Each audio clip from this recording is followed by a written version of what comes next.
রান্না হচ্ছে এখন? এই যে মাছটা ভাজবে এবারে। মাছ ভাজবে? হ্যাঁ, কি মাছ? তেলাপিয়া মাছ।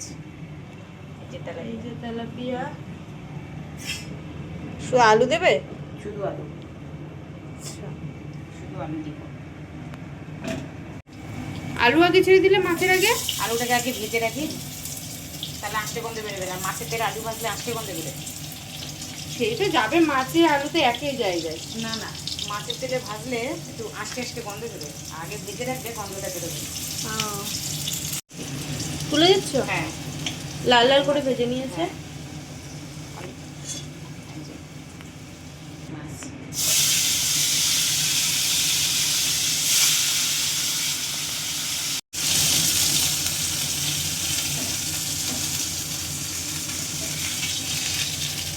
মাছটা ভেজে তুলে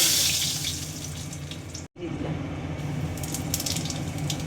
তারপরে এই যে পেঁয়াজটা, একটা পেঁয়াজের হাফ ভাজা আলুটা দিয়ে দিলাম। আদা রসুন দেবে না? দেবো, রসুন দেবো না, আদা দেবো।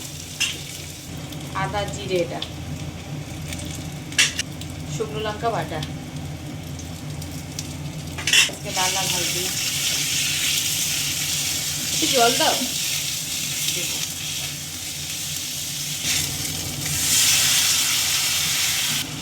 এই যে টমেটোটা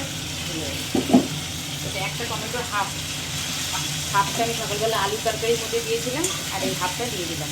এবার এটাকে একটু ভালো করে কষিয়ে তারপরে জল দেবো। এটা টমেটো জায়গা তোমরা সসও দিতে পারো। হ্যাঁ, টমেটো সস একটু টেস্ট হয়, মানে টকটা দিলে একটু টেস্ট। আর বেশ গাঢ় হয় তরকারিটা। কালারটা একদম সেই এসেছে। অনেকে সবজি দিয়ে করতে চাইলে সবজিও দেবে এর মধ্যে। একদম। আর আমার মা সব সময় একটা জিনিস ভুলে যায়, বলো তো কি? হলুদ দিতে ভুলে গেছি। না, বড়ি। মাছের ঝোল করলে মা বড়ি দিতে পুরো ভুলে যায় সব সময়। আজ আর বড়ি ভাজি ভুলে, ওই যে আগেরটা ভাজলাম যে ভুলে গেছে। জল দেবো একদম অল্প হবে, শুধু দুপুরে খাওয়ার জন্য, এই জন্য অল্প জল দেবে। কি বলছো? গ্যাসটা কমিয়ে একটু ঠান্ডা করে নিয়ে, মানে গ্যাসটা একটু ঠান্ডা করে নিয়ে জল ঢাললে তখন বাড়ি দেবো। হ্যাঁ, মাছ দিয়ে দিচ্ছে, মাছের লেজা ভেঙে গেছে। হ্যাঁ, মাছটা হয়ে গেছে, মানে আলুটা সেদ্ধ হয়ে গেছে। এবার এটা দিয়ে একটু ফুটিয়ে নামিয়ে দেবো।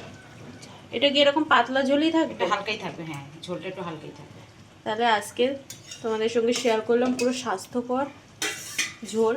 স্বাস্থ্যকর, তোমরা ওখানে শুকনো লঙ্কাটা অ্যাভয়েড করতে পারো, কাঁচা লঙ্কা দিতে পারো। আমার কাঁচা লঙ্কাটা বাটা নেই বলে শুকনো লঙ্কাটা দিই। কাঁচা লঙ্কাটা বাটবে, ওই জন্য লবণটা এবারে চেক করে নেবে। এটা আরেকটু মরবে, এতটা টালটালা থাকবে না। কিন্তু এইটা হচ্ছে তোমাদের সঙ্গে শেয়ার করলাম পুরো স্বাস্থ্যকর একটা তরকারি। ডায়েটেও খেতেও কোনো অসুবিধা হবে না। শুধু কাঁচা লঙ্কা দিয়ে করলে আরও বেটার হয়। কিন্তু খাবার পরে এটাকে বুঝতে পারবে যে লবণ ছাড়া তরকারি করেছে। এই যে লবণটা লাস্টে গিয়ে একটু দেখে ম্যানেজ করে দিয়ে দিলে হয়ে গেল। লবণই দিইনি তরকারি। এটা এখন ফুটে একটু মাখা মাখা হবে, তারপরে নামিয়ে দেবে। লাস্টেরটা তোমাদের সঙ্গে শেয়ার করছি। এই যে হয়ে গেছে, এর থেকে বেশি আর মাখা মাখা করবে না, গাঢ়। নামিয়ে দাও, এবার একটু নাড়িয়ে দাও।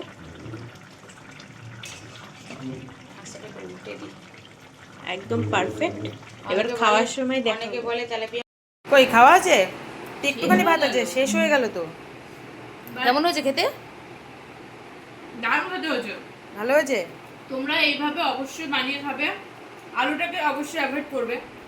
মাছ তো সবজি দেয়নি বলে এখানে এতটা সবজি খেয়েছি বলে এটাই শুধু আলু রয়েছে। বাট এইভাবে ডায়েটে যারা খাও তারা অবশ্যই খেয়ে দেখবে। এর সঙ্গে কাঁচা কলা দিয়ে ঝোল করা যায়, পেঁপে দিয়ে ঝোল করা যায়, হালকা পটল দিয়ে ঝোল করা যায়, লম্বা লম্বা করে কেটে পটল দিয়ে। আমি যা শুধু আলু দিয়ে করেছি।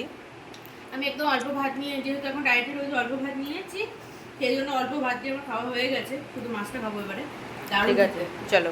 আর ওই যে সঙ্গে গোপাল ভাঁড় স্টক করা আছে, গোপাল ভাঁড় না হলে বাবুর খাওয়া হয় না, প্রত্যেক দিন একই জিনিস। তো চলো, এই পর্যন্ত।